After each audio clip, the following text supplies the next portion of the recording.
শুধু জুলাই নয়, গত 15 বছরে দেশের জন্য আত্মত্যাগকারী সবার স্বপ্ন বাস্তবায়নে দেশকে এগিয়ে নেবে বিএনপি। কথা জানিয়েছেন দলের ভারপ্রাপ্ত চেয়ারম্যান তারেক রহমান। ইঞ্জিনিয়ার্স ইনস্টিটিউটে যুব দলের সমাবেশে কথা বলেন তিনি। জনগণ মুখ ফিরিয়ে নিলে নেতৃত্ব দেওয়া সম্ভব নয় জানিয়ে যুব দলকে মানুষের জন্য কাজ করার পরামর্শ দেন তারেক রহমান। বান্ডেল থাকলে প্রতি সেনমানিতে টাকা বাঁচবে। বিকাশ সেনমানি বান্ডেল কিনে জিতুন প্রতি লেনদেনে। জুলাই অভ্যুত্থান দিবস উপলক্ষে রাজধানীর ইঞ্জিনিয়ার্স ইনস্টিটিউটে যুব দলের এই সমাবেশ।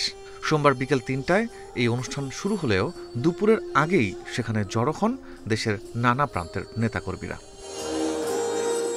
শুরুতেই প্রদর্শিত হয় জুলাই আন্দোলনের গ্রাফিতি ও ভিডিও চিত্র। প্রিয়জন হারানোর দুঃসহ স্মৃতি তুলে ধরেন শহীদ পরিবারের সদস্যরা।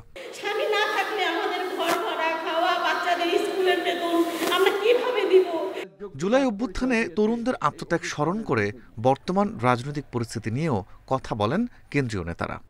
আমাদের সামনে অনেক চ্যালেঞ্জ। আমাদের রাজনৈতিক কাঠামোকে ভেঙে দেওয়া হয়েছে, অর্থনৈতিক ভিত্তিকে ধ্বংস করে দেওয়া হয়েছে। সমাবেশে লন্ডন থেকে ভার্চুয়ালি যুক্ত হন বিএনপির ভারপ্রাপ্ত চেয়ারম্যান তারেক রহমান। বলেন, শুধু জুলাই নয়, 15 বছরে দেশের জন্য আত্মত্যাগকারী সবার স্বপ্ন পূরণে কাজ করবে বিএনপি। শুধু জুলাই আগস্ট না, বিগত 15 বছর ধরে যারা নিজেদের অধিকারের কথা তুলে ধরতে গিয়ে, নিজেদের দাবি আদায় করতে গিয়ে বিভিন্নভাবে সেই পলাতক স্বৈরাচারের অত্যাচার নির্যাতনের শিকার হয়েছে, সেই ত্যাগের প্রতি যদি আমাদেরকে সম্মান জানাতে হয়, তাহলে অবশ্যই আমাদেরকে সামনে বাড়তে হবে। জনগণের সহায়তা ছাড়া রাজনীতি সম্ভব নয় বলে জানান তারেক রহমান। এজন্য যুবদল নেতাকর্মীদের মানুষের কাছে যাওয়ার পরামর্শ দেন তিনি।